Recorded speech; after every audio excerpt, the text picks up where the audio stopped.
Hey everyone, it's Alexander with Taco Street Locating, and this is my updated 2023 guide on apartments in downtown Austin.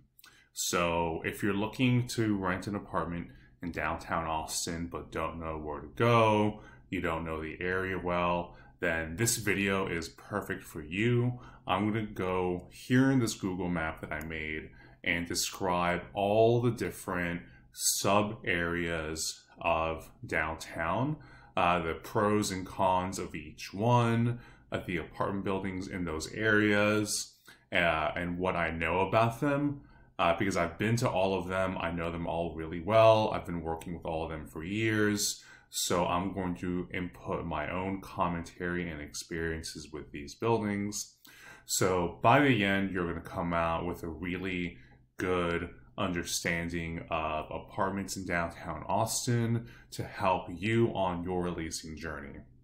So I'm going to start with a quick overview on the different shaded areas of downtown, and then I'm going to go into each one and describe them in more detail. So the center here is what most people experience in downtown.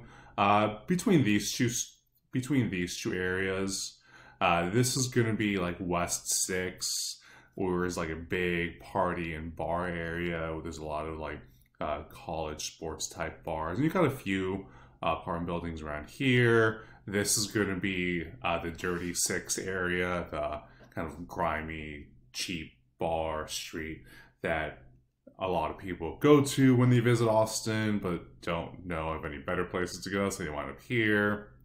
This is going to be the convention center area part of downtown. That's going to be more commercial, more office building and hotel oriented.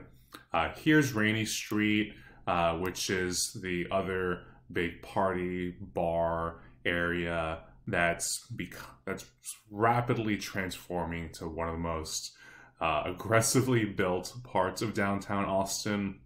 It's radically changed in the 8 years I've been here. We'll get there soon. This part of downtown is more the government building, corporate office part of downtown. You won't see a lot of apartments around here, especially in this part of downtown, which is more centered around kind of old buildings, a lot of historical houses that are now like law offices. Then you have just west of downtown. Some people would call this Clarksville, but I'm just gonna think about it as a part of just an extension of downtown that's a little bit more car oriented than this main part of downtown. I'm also going to talk about a few other apartment complexes just outside of downtown, where if you're looking in that area, then you probably should know about them. So just to talk about prices, this is recording in July 2023. If you're trying to get a studio or a one bedroom, you probably want to be in the low to mid 2000s. For a 3-bedroom, you're in the upper 2s to mid 3s for a 2-bedroom. If you want to get a 3-bedroom, good luck. It's going to be really expensive. Probably in the 5,000+ range. So now let's get into the core residential part of downtown, which is here on the southern western end of downtown. Some people call this the Seaholm District. Sometimes they call it the Trader Joe's Whole Foods District, because that's where the headquarters for Whole Foods is. So for this area, we'll start with the Bowie, is a really nice high rise with really interesting stuff. It always has like this rock star feeling to it. It's got a really nice rooftop deck area with a pool, all the amenities, the gym, It's a really nice one, but they have had a lot of issues with reviews in the last few years. Like, really, a building that's this high end shouldn't be rated a 3.2. Um, it's going to be hard to justify. It's still really nice, but this is kind of a red flag for me for a building that's this high end. Still worth knowing about. Right below it, you have these two buildings, Gables Park Plaza and Gables Park Tower. Gables Park Plaza is going to be the mid-rise version of these two, and Gables Park Tower right here is a tower. It's a high-rise. Both are really nice. The downside with these two buildings is this little curve here is where the freight train passes, and it's really loud and really screechy. And both these buildings are fairly well insulated, but the train is so loud that you're just gonna hear this humming, screeching sound a few times throughout the day, sometimes in the middle of the night. But both buildings are reviewed pretty well. I guess Park Plaza could be better. Park Tower is much better. So that's good. The downside with these two, but the location's really good. So you have Trader Joe's here. The Whole Foods headquarters is right here. This is a really great area for access to the river and trails and all that stuff. So this is a great part of downtown. Right next to it, you have Gables West. Well, now it's called L West Avenue. It's probably the best value for an apartment inside of Austin, inside of downtown Austin. The prices are really good. It's reviewed really well. It's in the middle of this very busy, vibrant location. It is an older complex, I think from the 90s. So your amenities aren't going to be that great. The pool isn't very interesting. The gym is whatever. But what you are getting is the location. It's going to be one of the best locations in Austin if you want to be in downtown. So that's why you're going to want to know about this one if you're on the kind of lower end of the downtown budget. Across the street, you have the Monarch by Windsor. I wish they paid apartment locators like me, but whatever. I'll talk about them anyways. Try to be unbiased. So it's a good high rise. They have really big floor plans. It's a building that was originally supposed to be condos, but they got converted into apartments around like the 2008 crisis. They have really big balconies. It's a good location because it's still like in the center core area of the residential part of downtown. And on the downside, most of the amenities are going to be in the bottom floor.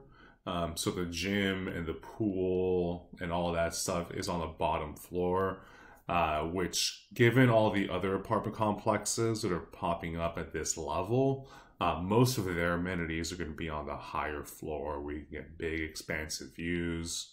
You're not going to get that here, but it's still worth knowing about.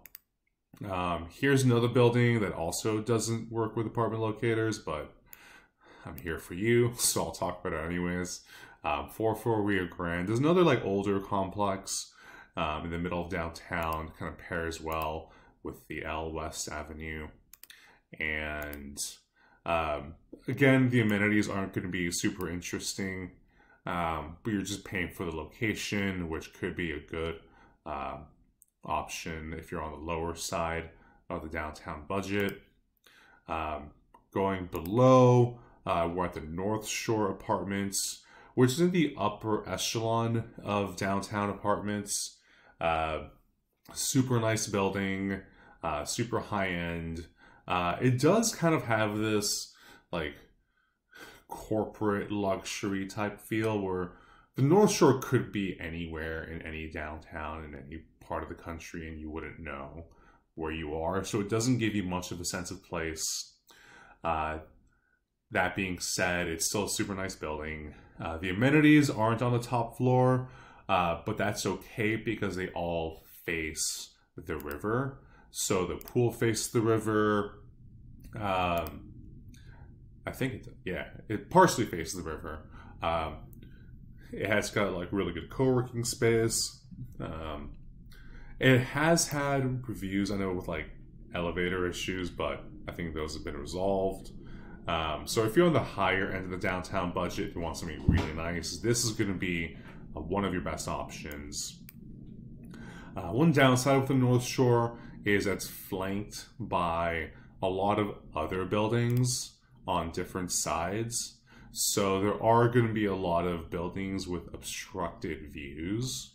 But if you go high enough, you'll be able to avoid most of that. Right next to it, you have the Amalie on 2nd, which is probably on the... It doesn't feel as luxury as the other high-rises in downtown, but they do have a lot of really nice units, especially facing south, where you'll get a really nice unobstructed river view of South Austin. It's gonna feel maybe a little bit like college dormy, just like luxury college dormy, in a good or bad way. One downside here is right now there's a big construction project happening here in the Republic Square. So the units facing north, at least for the probably next year or so, going to be dealing with a lot of construction views. And this north-facing view is just going to be largely obstructed. One cool thing about this area is you do have a farmer's market that comes by every, I think, Saturday, which is really cool. So getting away from the, actually we'll stop by here. Amalie Downtown, I think is one of the most interesting buildings in downtown. It's not a high-rise, it's a mid-rise building that's the core of a lot of restaurants and bars and the Moody Center music venue where ACL Live takes place. So there's a lot of commercial activity happening in this area. The building itself is really cool because it's the closest you're going to get to these lofty, big, open floor plans where you have 1 bedrooms in the 800 to 900 square feet range with like concrete floors, higher ceilings.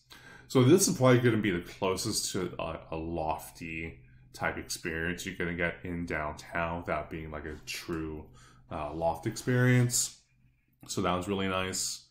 Here you have the Ashton, which is another one of these high-end luxury but kind of corporate feeling buildings. You do have some really big floor plans, like 1 bedrooms in the 900-ish square feet range.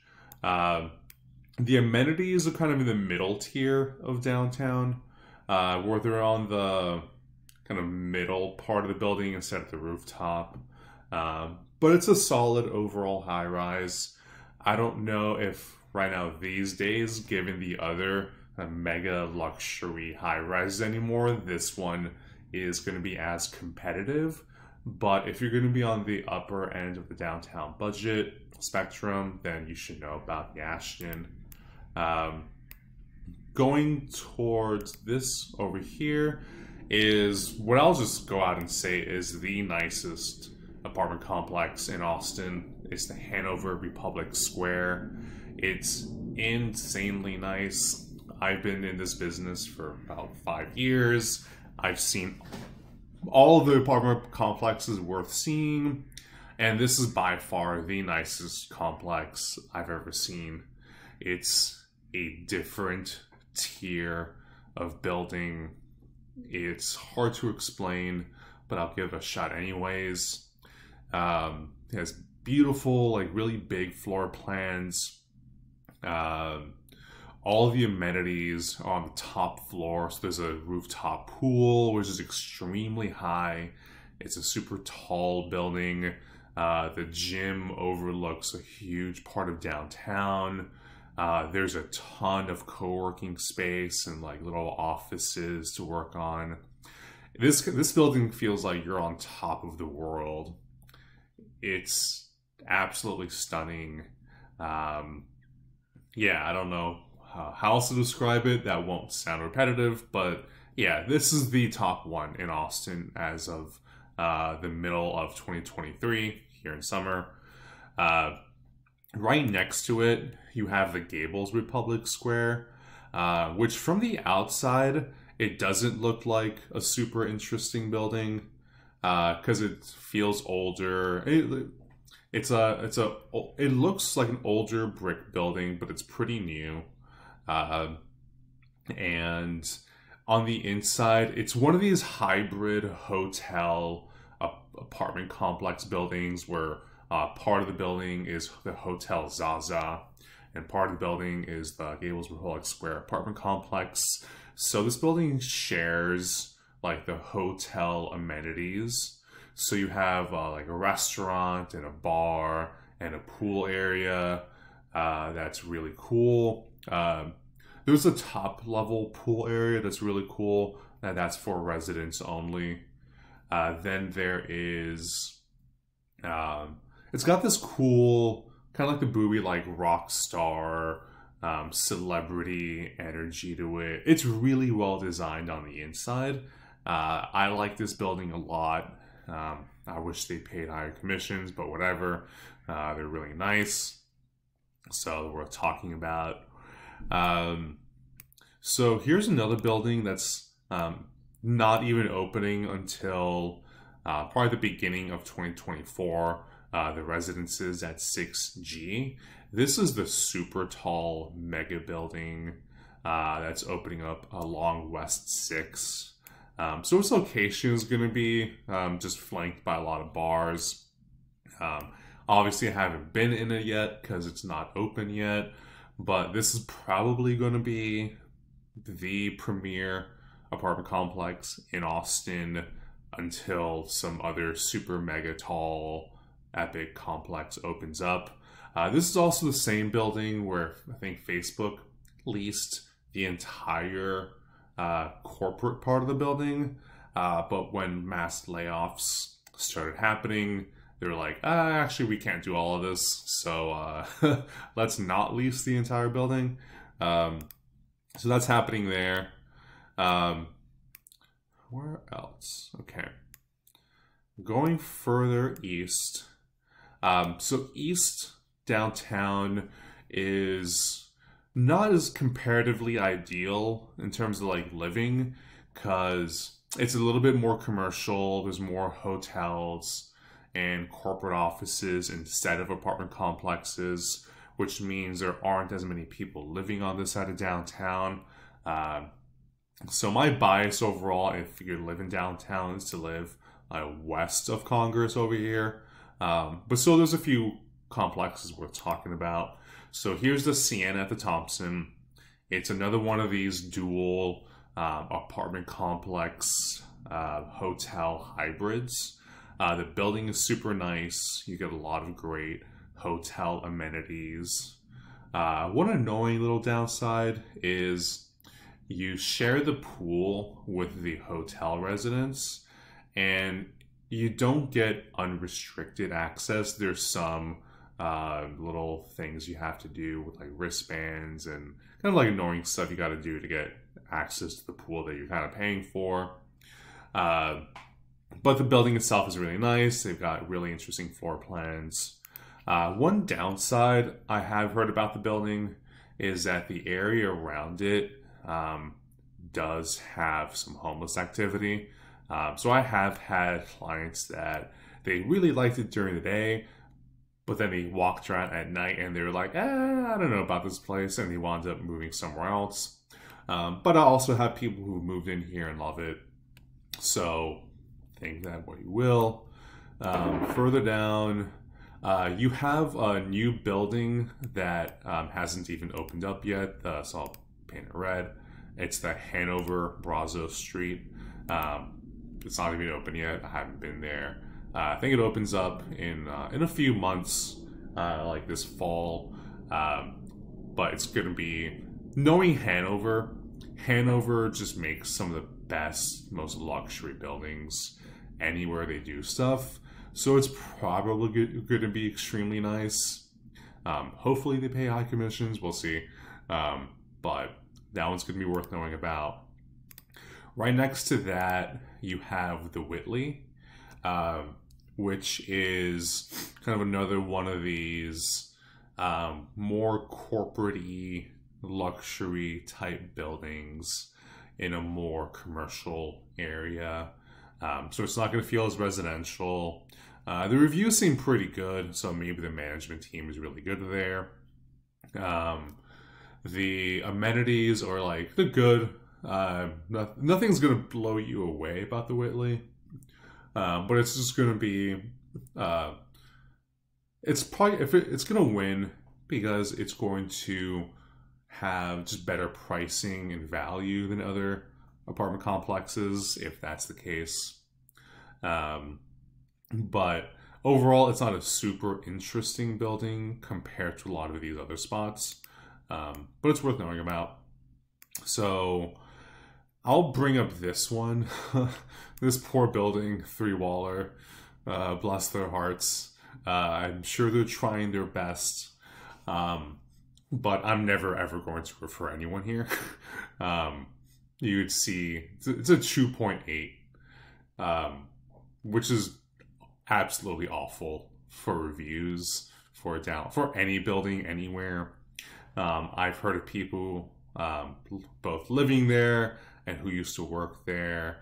It's just been a mess in terms of like homeless activity in the area, like along the bridge, problems with rats and trash, and just kind of awful everything. I won't be referring anyone here, even though they pay commission. Hopefully they get their stuff together and turn it around. In that case, maybe it might be a decent apartment. And it's just a weird location, like the highway's right here. There's just nothing in this little area. So even though it's like in downtown, it's also at the same time not really close to anything. So yeah, I'm not gonna recommend that one. Now let's get into Rainey Street. Let's go from the bottom up. So here you have Windsor on the Lake. Windsor always makes nice buildings. Tell these people to pay me commission, whatever. The reviews are good, but the amenities are all on the bottom floor, so you're not going to get any cool like rooftop kind of pool experiences here. If you want like to live on Rainey and have like really good river and trail access, and want some like your best attempt at peace and quiet for downtown, here's where you want to be. Next you have Sky House, which I'll call probably the most festive building, one of the most party festive oriented buildings in Austin. There's always a lot of social activity, we'll call it here. But you do have some really great views of downtown from the rooftop over here. If you can get a unit that faces west, that's on a pretty high floor, you're gonna get one of the best views that faces the river and downtown, get beautiful sunset views. Sometimes the leasing office has been a bit mean to me, so I'll tell them to pay me commissions they owe, whatever. Going further up, you got Camden Rainey. This is going to be the biggest double-edged sword on Rainey Street. Because this entire street, you're in the middle of Rainey. These are all bars and restaurants. They get loud and rowdy, and it's going to be a lot of partying. So if you want to be in that, this is the best place to be. The building itself is really nice, great amenities, good everything, but you're just going to be living in a major party zone. So take that with it what you will.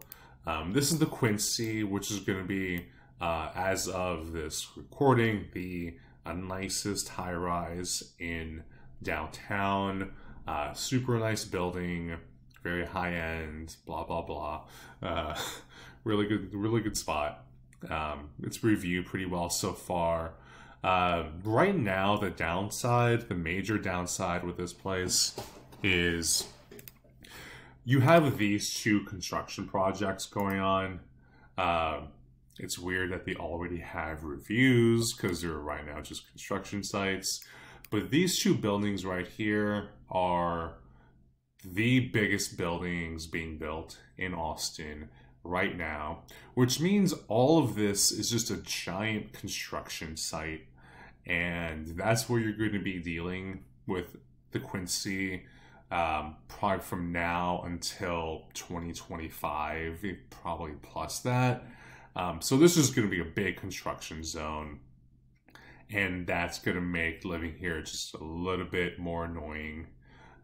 If you don't mind that, if you just want to live on Rainy Street and just ball out, and spend a ton of money, great. Then the Quincy is going to be a really good one. So getting a little further north in downtown, where it's less residential. We talked about them already. Here, the northern part of downtown, you have a more government building oriented part of downtown. So you've got here the Beverly.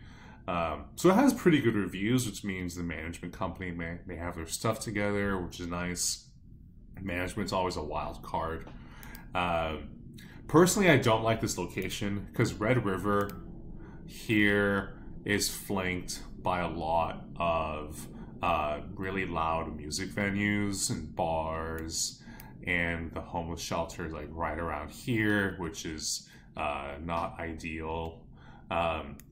And there's just not a lot of like interesting, I mean, in terms of like residential neighborhood stuff, not a ton of interesting stuff, but you're really close to East Austin, which is really good. And this area just got the brand new Waterloo Park, which is a beautiful brand new park with an amphitheater where they have live music, some good walking trails, some good water, creek access, which is pretty cool. So the Beverly is going to be on the radar. It's worth knowing about.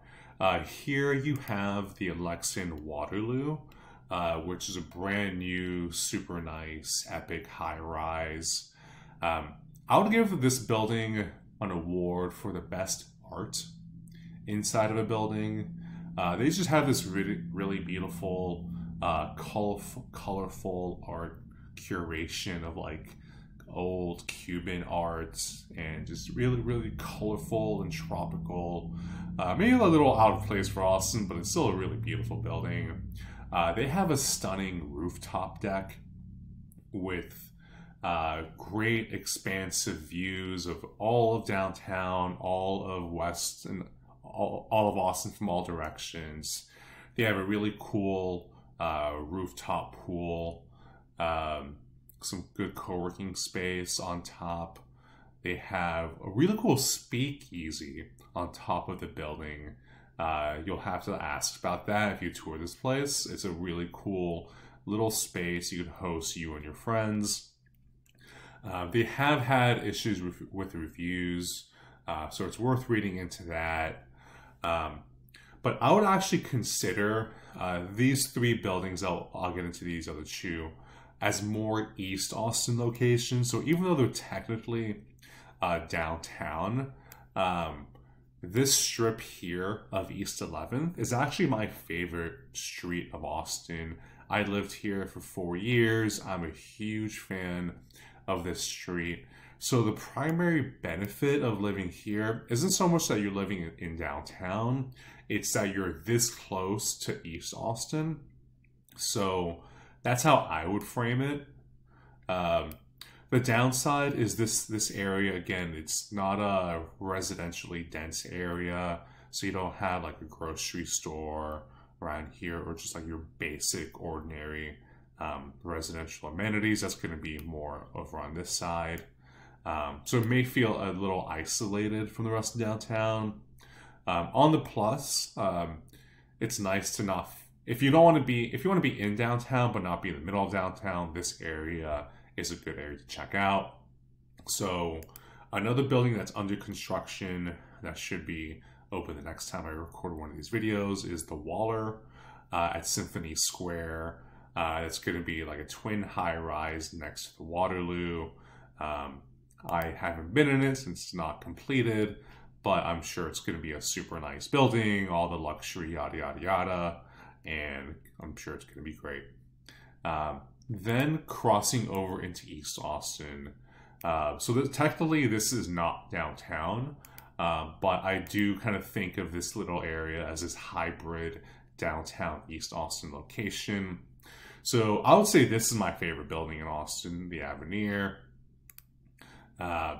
It's an extremely nice building. It's got a ton of units. It's a great location because you get to have all the benefits of being super close to downtown. You just walk across the pedestrian bridge. But then you have everything on East 11th here, which is again my favorite neighborhood. If you want a really relaxed, chill residential experience, you just walk around this area and get a nice, cozy, quiet, calm experience that you'll never get living inside of downtown. The Avenir has 2 pools, actually. One on the rooftop on the 17th floor, another one on the 5th floor. Both are saltwater. This is the longer, when I do an apartment tour, this is the longest tour that I do. It takes about an hour because there's so many amenities. They have an indoor basketball court, which is the only building in Austin that I'm aware of that has one. They got 2 gyms. They've got a ton of residential hangout amenity spaces to host friends. They've got really nice floor plans. And the wild card, they actually have a really good management team. I've put a lot of people in this building. They've got they've been maintaining a 4.6 star review thing, which is great. I recommend anyone to this building. I'm a big fan of it. So crossing over into this kind of island when it comes to apartments is the Shoal. The Shoal is a brand new complex in the northwestern part of downtown. And I think it's pretty much like the only apartment complex in this wide area, which is pretty cool. It is more of a commercial area than a residential area, but you do have some great benefits of this area. Mostly you're along the Shoal Creek Trail, which lets you kind of walk underneath Austin along this creek that goes through the city. And you're super close to Peace Park, which is a beautiful old park in Austin that has, it's great. It's calm and serene and quiet. So the outdoor access here is great. If you like skateboarding, there's a cool skate park around here. The thing is, the Shoal just has mostly smaller micro units. So the 2 bedrooms are going to be like 800 square feet-ish. And the studios and 1 bedrooms they're more like hotel units. So they're like 300 to 500 square feet. So that's what you're getting here. If you just want something that's cheap and affordable, and inside of downtown, this could be a great option. So now getting outside of downtown again, you've got the Clark. Tell them to pay apartment locators if you go visit, because yeah, But it's a really nice building, great amenities. Um, what else? It's, yeah, very nice. The downside, it's along this, the freight train rail, where I have had a client move in here and then immediately move out because of the freight train noise.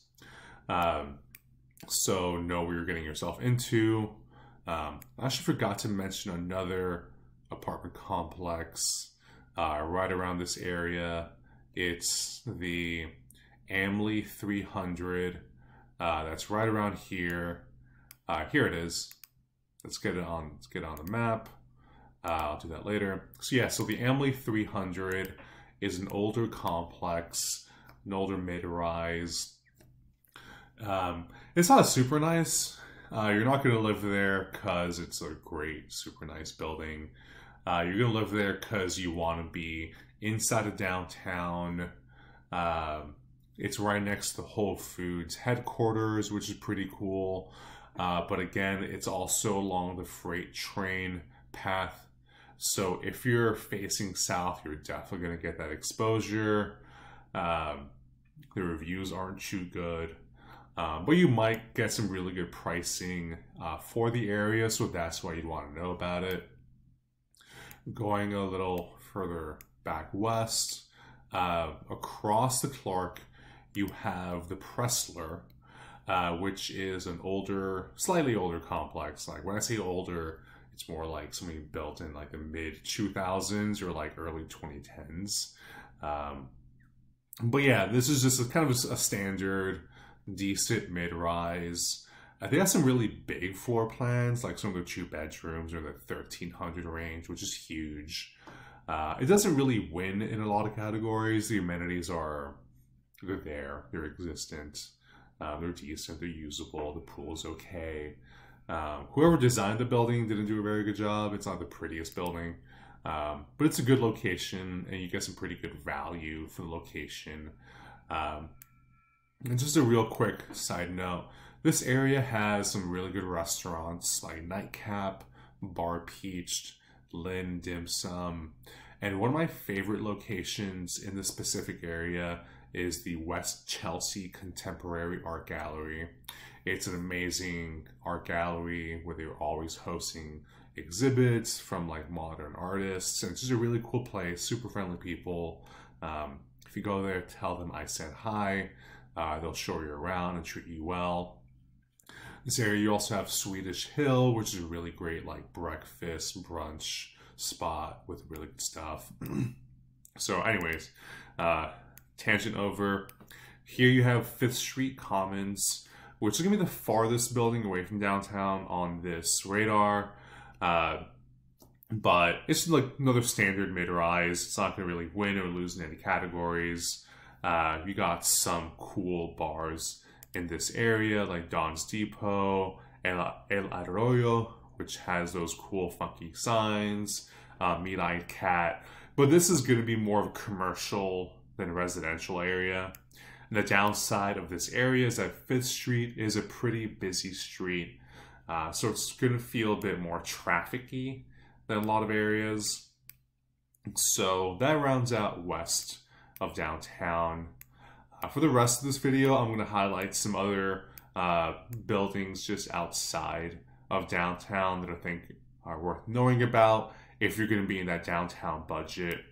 So getting a little bit further south here, you have somewhere along here, I haven't pointed out yet, you have 1155 Barton Springs, which is a beautiful, beautiful, super luxury mid-rise building. Gonna be pretty expensive, but it's a stunning building with great access to Auditorium Shores, Butler Pitch and Putt, little golf, mini golf course, Terry Black's. You have access to the trails and everything. It's a stunning building with big floor plans. It's expensive, but if you're in that downtown budget, but maybe you don't want to live inside of downtown, that's a great one to know about. Then you have the Catherine here, which is a super nice high rise with some of the best views from the rooftop. If you can get like a north facing view here at the Catherine, then you'll have this stunning view of the downtown skyline. They have a rooftop bar that's really interesting. You're going to get some of the best views of Austin. Their pool isn't very good because it faces not downtown and to like the middle floor area. But if you're looking at downtown high rises, I would consider the Catherine one of them, even though it's not technically in downtown. Then rounding out, you have the Corazon and the Saltillo. Both are these kind of twin buildings where if you want to live just outside of downtown but kind of get a downtown experience, this is a really good set of options. The Saltillo has been one of my most popular buildings since it opened, but the reviews have kind of gone south. So that's worth reading about. But of these two buildings, I definitely like the Saltillo more because it just has better amenities. And I would actually argue that this part of downtown that I'm kind of circling around here is the most walkable part of Austin when it comes to things to do. You could just see the map here. It's just marked everything with like bars and restaurants and food trucks and coffee shops. I would say from a 1 mile, if you had to draw like a 1 mile circle around here, there is the most variety of things to do from this specific location. Everything from like bars, restaurants, trail, Rainy Street, downtown, all that stuff. So technically it's East Austin, but whatever, it's close enough.